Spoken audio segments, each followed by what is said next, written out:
that will literally be horseshoed by this facility. Tonight on Cronkite News, after winning a vote against a rail expansion in Whitman, the future of the project remains in limbo. Plus, why Arizona veterans took to the Capitol today to protest and the issues that could be impacting them. And learn more about the diehard fans who helped turn the ASU fan base into a real community. Good evening and welcome to Cronkite News. I'm Macy Mark. We start the show with news tonight out of our nation's capital. 2 National Guard members from West Virginia were shot near the White House. They're in critical condition, according to the Associated Press, as of this recording. A suspect has been taken into custody, and that suspect also was shot and has non-life-threatening injuries. Vice President J.D. Vance talked about the shooting late today. It's a somber reminder that soldiers, whether they're active duty, reserve, or National Guard, our soldiers are the sword and the shield of the United States of America. As of today, the government shutdown is now the longest one in history at 36 days and counting. This morning, Speaker of the House Mike Johnson blamed the shutdown on Democrats. The Democrats shut down the government out of fear. They have never been more afraid at any point than they are right now. They know, as we all do, what their own polls show. The leadership of the Democratic Party is the most unpopular with members of their own Democratic base. Democrats are blaming the GOP, saying they're refusing to work with them on health care. The historic shutdown has caused several problems. For example, the Department of Transportation may have to close some airspace due to a shortage of air traffic controllers. And when looking to the future, more specifically a year from now, we have the nationwide midterm elections. And according to a new CNN poll, the Democratic Party could have an advantage. According to the poll, 47% of registered voters say they would pick a Democrat if the election was held today. That's a 5-point advantage over those who would vote for a Republican. The poll comes as President Trump's disapproval rating is at 63%. That's the highest it's been in either of his presidential terms. A new move by the U.S. Department of the Interior will require foreign tourists to pay a fee of $100 per person to enter some of America's national parks. This is in addition to the entrance fees.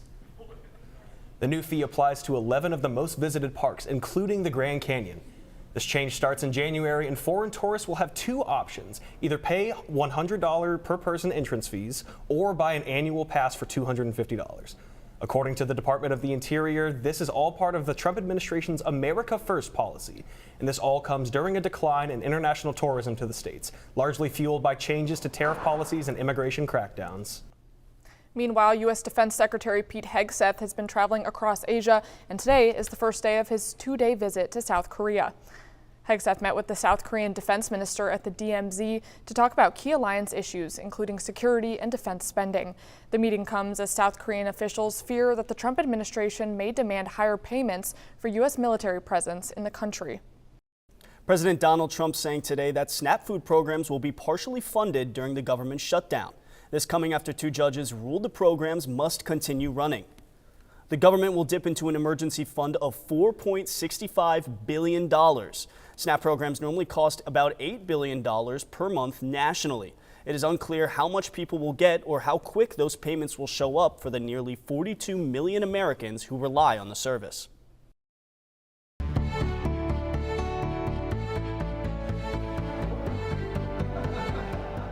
Welcome back from the break. President Trump is planning to allow new oil drilling off the California coast. This would be the first time in about 40 years that new drilling would be permitted in California waters.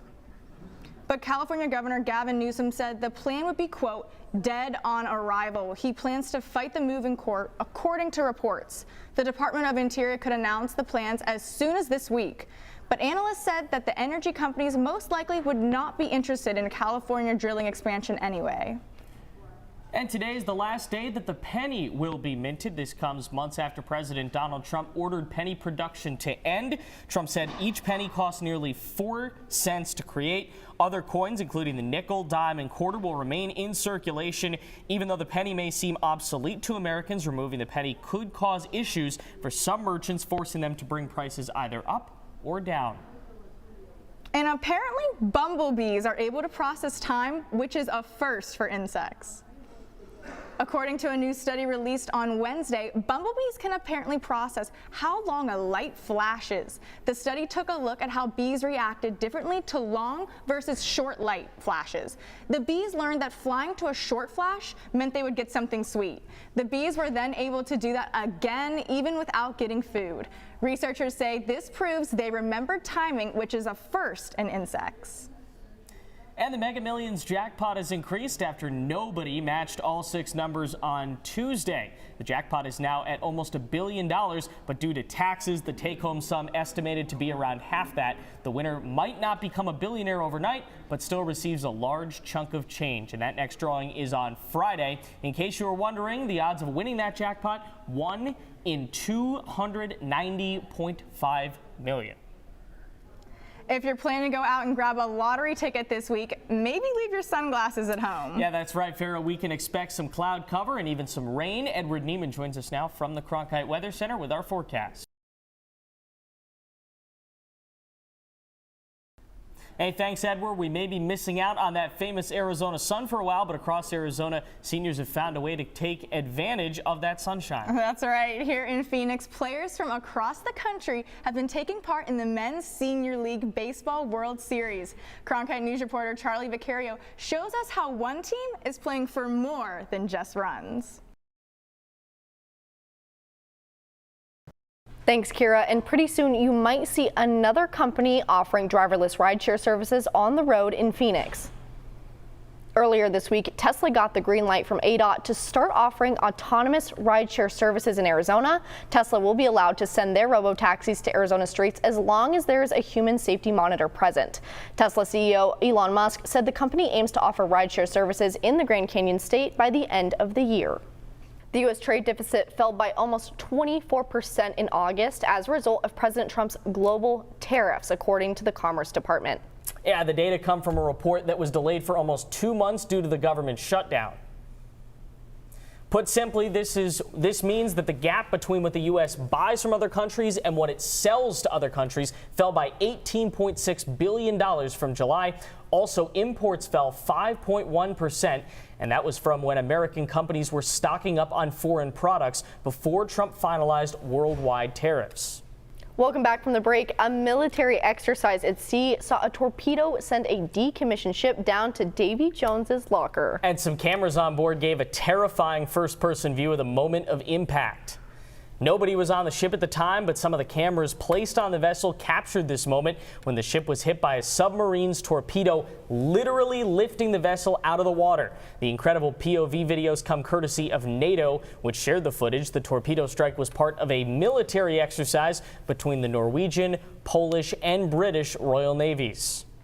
And NBA star LeBron James made his season debut last night. This is his 23rd season and breaks the league record for the longest NBA career. Yeah, our producers took a trip back in time to October 2003 to see what was popular during the time of his debut.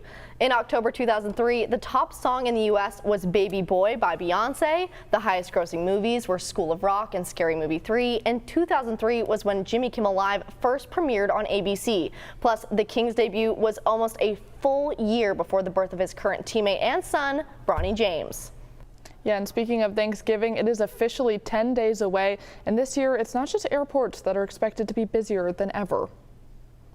AAA is predicting that nearly 82 million people will travel at least 50 miles from home during the turkey season. That's an increase of 1.6 million travelers compared to last year and a new record. 73 million of those are expected to travel by car, and a spokesperson from AAA said during the week roads will be busy all afternoon. Anytime after lunchtime is when you're going to really see that traffic building, especially on the interstates at major metros. Also, according to AAA, avoiding the roads doesn't necessarily mean you're avoiding the crowds. 6 million U.S. travelers are expected to take domestic flights over the holiday period, a slight increase from last year.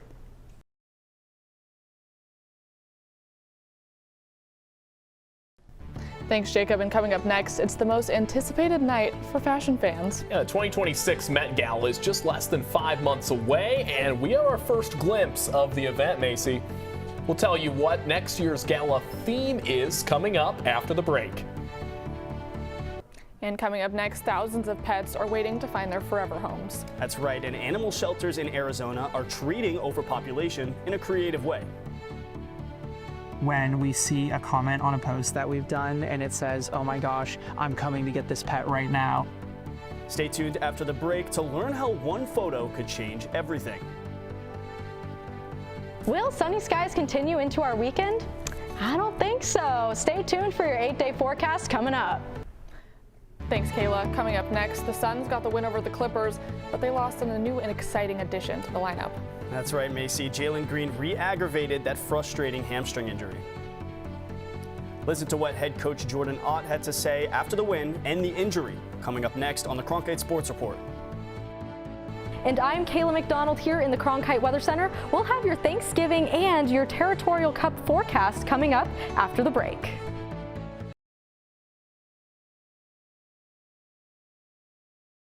If you've driven on the Loop 202 in Central Phoenix, you've probably seen this building. The structure sort of looks like a wedding cake, so what is it? Well, the Tovary Castle was originally built by local entrepreneur Alessio Corraro to be a resort-style hotel. He finished construction in 1931, including over 500 species of cactus and other sonoran flora. Unfortunately, Corraro had to sell the property shortly after its completion. The new owners were wealthy businessman E.A. Tovary and his wife, Della Tovary. The two quickly turned the castle into their private residence. E.A. passed away just a year later, but Della continued to live at the Tovary Castle until 1969. After her death, the castle fell into disrepair until the city of Phoenix bought the entire property in the 1990s. More recently, renovations have also been completed on 2 other buildings on the property. After over 100 years and a large 2015 storm, the structures were both left in rough shape. The new renovations give the public a better view of what these houses looked like all those years ago. Now, the Tovary Castle stands as a historic landmark in Phoenix for visitors to tour and learn more about its long history. Tickets to tour the property and its other attractions are available for purchase online through the Tovary Castle Tours ticket lottery system. For more information on the Tovary Castle, visit AZPBS Now on YouTube or on our website azpbs.org.